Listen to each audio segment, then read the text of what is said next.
report will also be published. So the Coastal Resilience Assessment focused on three main goals. The first of which was a socioeconomic valuation of St. Martin's marine and coastal resources.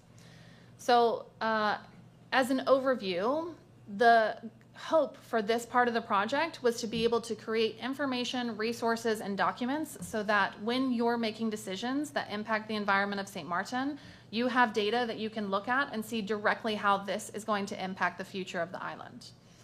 So the socioeconomic valuation showed us that the total value of carbon sequestration, tourism, and fisheries in St. Martin is estimated at approximately $70 million annually, with reef-related tourism contributing over 75% of that total. And although mangroves have some of the highest carbon storage capacity, their small size limits their overall contribution, making seagrasses the primary carbon storage ecosystem. A scenario of continued coral reef and mangrove degradation could result in an 18% decline in annual value, with fisheries being the most impacted, losing up to 56% of their value, and that's already extremely limited. However, reef restoration efforts could significantly improve flood protection, potentially preventing damages up to $200 million in future climate scenarios. The next aspect that these consultants focused on was the coastal risk and vulnerability assessment. St. Martin is highly vulnerable to flooding, with hotspots in Phillipsburg, Cul-de-sac area, and Simpson Bay Lagoon. Sea level rise is projected to increase floods by 21 to 68%, significantly impacting infrastructure, cultural heritage, and biodiversity. Coral reef restoration and coastal protection measures, along with flood proofing of homes and buildings, emerge as the most effective strategies to reduce flooding, mitigate damage, and maintain emergency services accessibility. However, under extreme climate scenarios, even robust interventions may not fully protect our cultural heritage and biodiversity.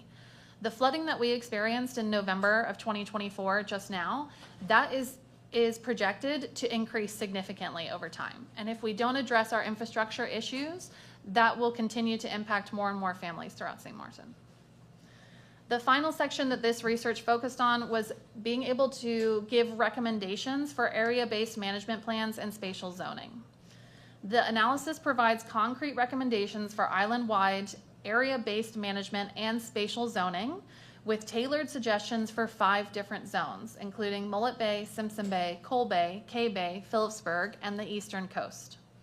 Their key recommendations include the creation of a multi-use protected areas to balance conservation with economic activities, expansion of marine protected areas, establishment of mooring parks to protect seagrass beds, and enhanced coastal protection strategies such as coral reef restoration. Community involvement and stakeholder consultation were emphasized to ensure sustainable implementation and support from our communities. So based on the 3 areas of research that we were able to put together throughout 2023 and 2024, I have specific recommendations for areas of increased protection as well as species of increased protection. So biologically important areas in the marine environment of St. Martin have been highlighted on this map, including the Man of War Shoal area, which, as we've stated, is a SPA protected area, but needs to be recognized in local legislation. The eastern coastline should be put together as a limited use zone. Under the Management of Nature Foundation, we could allow for traditional fishing still in the area so that our fishers are able to access, but monitor the use of anchoring, chemicals, and mooring installations. In Kupikoi, that's number 3 on the far left, there is a coral reef area that is currently unprotected that acts as a shark nursery area and should be also given the limited use zonation so that we can keep anchoring, mooring, chemical use, all of those things at a minimum, and also reduce the amount of large ships that are passing through the area and cutting off the mooring balls of local fishermen who are then unable to find their fish traps under the water. And finally, Little Key Island. All of you have heard a lot about Little Key because the Ministry of ROMI in their policy department has been trying for several years now to protect Little Key Island. whose mangrove nursery and native seagrass habitats are very biologically valuable. This next slide is to just show you that the way that we made these decisions is based directly off of the marine habitat map that we were able to create through the Carina research.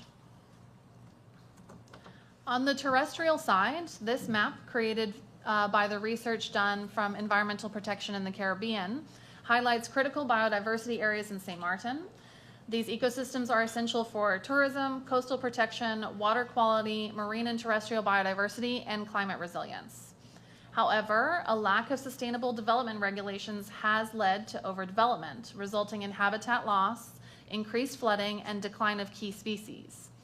Many natural areas have already been lost, making the protection of the remaining ones more urgent than ever. You can see that the highlighted areas include mangroves, seagrass beds, reefs, hilltops, buffers, heritage trees, and historic sites.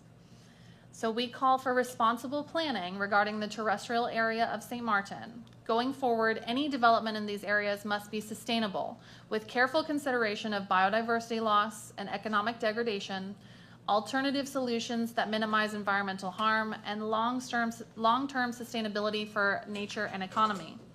If St. Martin is to thrive, we must recognize the value of these ecosystems and protect what remains before it's too late. Regarding species protections, I've put forth that parrotfish should have seasonal or size restrictions so that we can boost reproduction, again contributing to the grazing that they do for the algae on the coral reefs and how they contribute directly to the creation of sandy beaches for St. Martin. Diadema, or the long-spine sea urchins, should receive full protections as they're needed to reduce algae growth and allow for the recovery since the mass die-offs.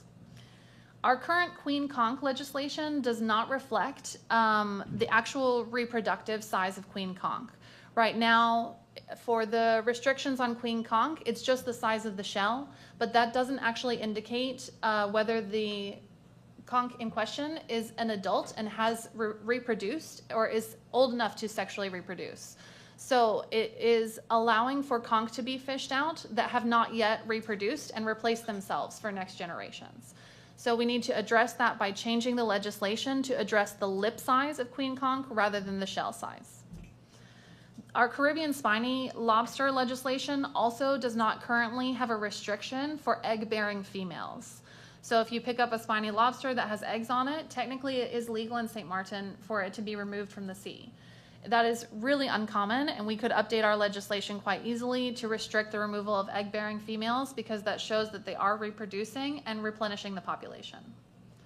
For mangroves, due to their many ecosystem services, red and black mangrove species, which are mostly found in the Simpson Bay Lagoon area, should be listed as protected. They're currently listed as a SPA Appendix 3 species, which is not locally recognized in St. Martin.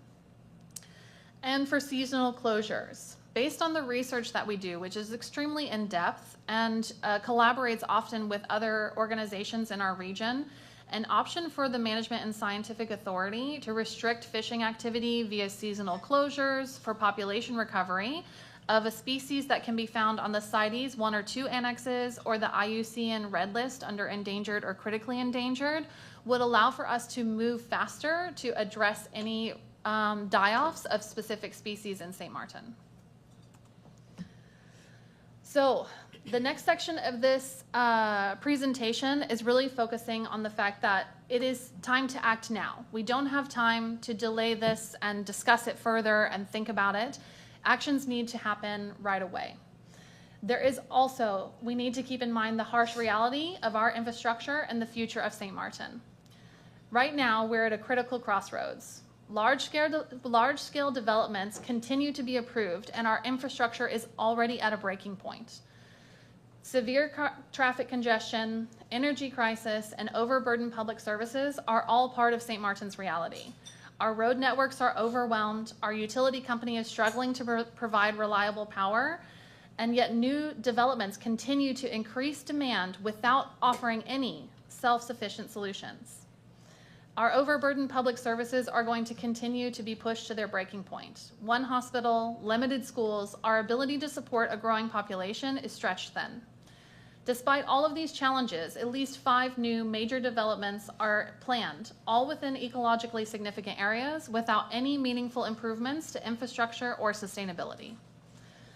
Other islands are currently advancing their own airports, cruise ship terminals, and tourism strategies. If we continue down this path, St. Martin risks becoming a destination of the past, a place where local people are displaced due to unchecked development, natural beauty is lost, making us less attractive to visitors, and infrastructure collapses under the weight of poor planning. The choice is yours. Will you preserve what remains, ensuring that St. Martin can still live, thrive, and celebrate their heritage here? Or will you allow for short-term profits to dictate our future at the cost of the island's survival? The things that we need and are going to highlight for the decision makers in the room for Nature Foundation to be able to continue to do our job and produce research like this these are my 3 top. I could give you a lot more, but we'll just focus on the 3 here. Firstly, support from other ministries. The Ministry of Romy has supported the Nature Foundation financially for several years on its own. It's time to expand these collaborations within other ministries throughout the government. The institution of a nature fee. Without terrestrial park entrance fees, Nature Foundation St. Martin has fallen far behind our sister conservation organizations throughout the Dutch Caribbean. A small nature fee would greatly impact our capacity and resources, and it would lessen the pressure that we're giving on government St. Martin. And we need a commitment from you. Decision makers in St. Martin should commit to protecting nature to ensure long-term sustainability of the island's economy, biodiversity, and the quality of life for its residents. The Nature Foundation as an organization is not against development. We are not saying that you have to stop everything and nothing can move further and we have to stop here.